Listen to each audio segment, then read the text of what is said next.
जे इंडस्टाउन पहुता आहियूं हिते PTI पारां जेको आहे त राशन विरायो वञे थो।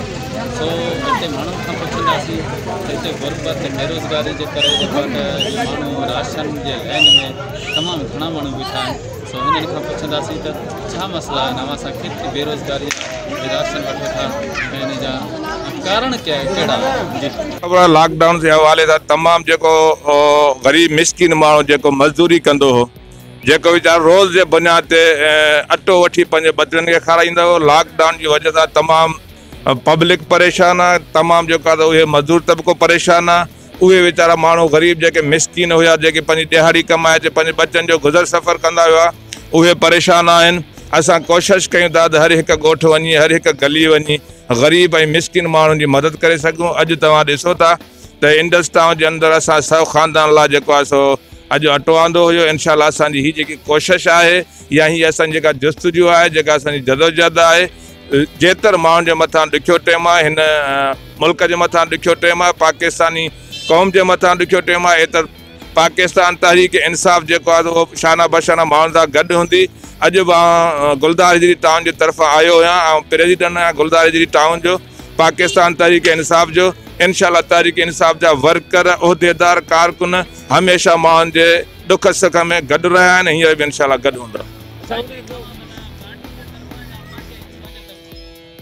ही असां पंहिंजी मतिलबु पाण त जेको आहे कोशिशि वरिती आहे। पार्टी जे तरफ़ां बि जेको राशन असां वटि आयो हुयो उहो बि असां मुख़्तलिफ़ जेको आहे UC जे अंदरि डिवाइड कयो आहे ऐं जेकी बेज़ाते तौरु पाण बि कोशिशि वरिती आहे। मुंहिंजा जेके यार दोस्त आहिनि उन्हनि जी मदद जे थ्रू असीं इनशाला जेतिरी मुश्किल टाइम आहे एतिरी असीं माण्हुनि जी मदद कंदा रहंदासीं। अच्छा सर, हिकिड़ी ॻाल्हि इहा त जेको DC जे तरफ़ां लिस्टूं ठहियूं वयूं UC जे हवाले सां, त वेस्ट हुजे या ईस्ट हुजे, उन जे हवाले सां सभु खां पहिरियों तव्हां ख़बर आहे लॉकडाउन जे हवाले सां तमामु जेको ग़रीब मिसकिन माण्हू जेको मज़दूरी कंदो हो, जेको वीचारो रोज़ जे बुनियाद ते अटो वठी पंहिंजे बचड़नि खे खाराईंदो हो, लॉकडाउन जी वजह सां तमामु पब्लिक परेशान आहे, तमामु जेको आहे उहे मज़दूर तबिको परेशान आहे।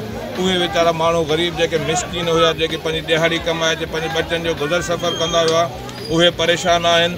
असां कोशिशि कयूं था त हर हिकु ॻोठु वञी, हर हिकु गली वञी ग़रीब ऐं मिसकिन माण्हुनि जी मदद करे सघूं। अॼु तव्हां ॾिसो था त इंडस टाउन जे अंदरि असां 100 ख़ानदान लाइ जेको आहे सो अॼु अटो आंदो हुयो। इनशाला असांजी हीअ जेकी कोशिशि आहे या हीअ असांजी जेका जुस्तजू आहे, जेका असांजी जदोजहद आहे, जेतर माण्हुनि जे मथां ॾुखियो टाइम आहे, हिन मुल्क जे मथां ॾुखियो टाइम आहे, पाकिस्तानी क़ौम जे मथां ॾुखियो टाइम आहे, एतर पाकिस्तान तहरीक इंसाफ़ जेको आहे उहो शाना बशाना माण्हुनि सां गॾु हूंदी। अॼु मां गुलदार हिजरी टाउन जे तरफ़ां आयो आहियां ऐं प्रेसिडेंट आहियां गुलदार हिजरी टाउन जो, पाकिस्तान तहरीक इंसाफ़ जो। इनशाला तहरीक इंसाफ़ जा वर्कर, उहिदेदार, कारकुन हमेशह माण्हुनि जे दुख सुख में गॾु रहिया आहिनि, हींअर बि इनशाला गॾु हूंदा। साईं ही तव्हां भला पार्टी जे तरफ़ां या पंहिंजे तरफ़ां?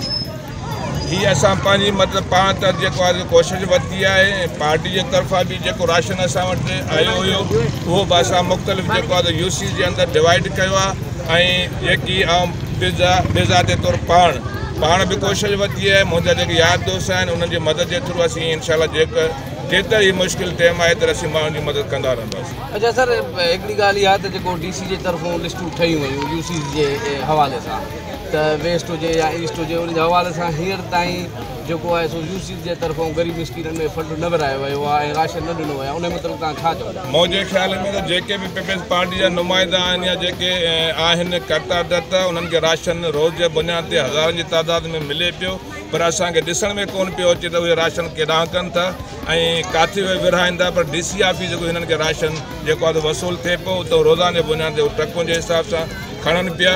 पोइ जी ख़बर पवंदी राशन केॾांहुं वञे थो ऐं कहिड़नि ग़रीबनि खे ॾियनि था, उहो तव्हां मीडिया वारनि खे बहितर ख़बर हूंदी। ठीकु, माण्हुनि खे PTI जेको आहे गुलदार हिजरी टाउन जो सदर बशीर अहमद चौधर, उन पंहिंजे तरफ़ां जेको आहे त अटो विरहायो आहे। 10 किले वारे घोड़ी जेके आहिनि त उहे 100 कट्टा विरहाया आहिनि ऐं उन्हनि जो इहो चवणु हो त असां जेतिरो बि असांजे हथां थींदो असां ग़रीब मज़दूर जेके मारू माण्हू आहिनि उन्हनि वटि पहुचंदासीं ऐं उन्हनि जी मदद कंदासीं। हिते ई पहुचायोसीं ऐं अॻिते बि इनशाला असांजो जेको इहो कमु आहे इहो जारी सारी रहंदो। फारूक भंगवार, सोच TV, कराची।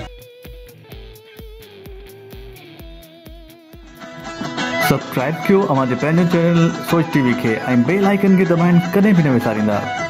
सब्सक्राइब करें आपके अपने चैनल सोच टीवी को और बेल आइकन पर क्लिक करना ना भूलें। Don't forget to subscribe our channel Soch TV and press the bell icon.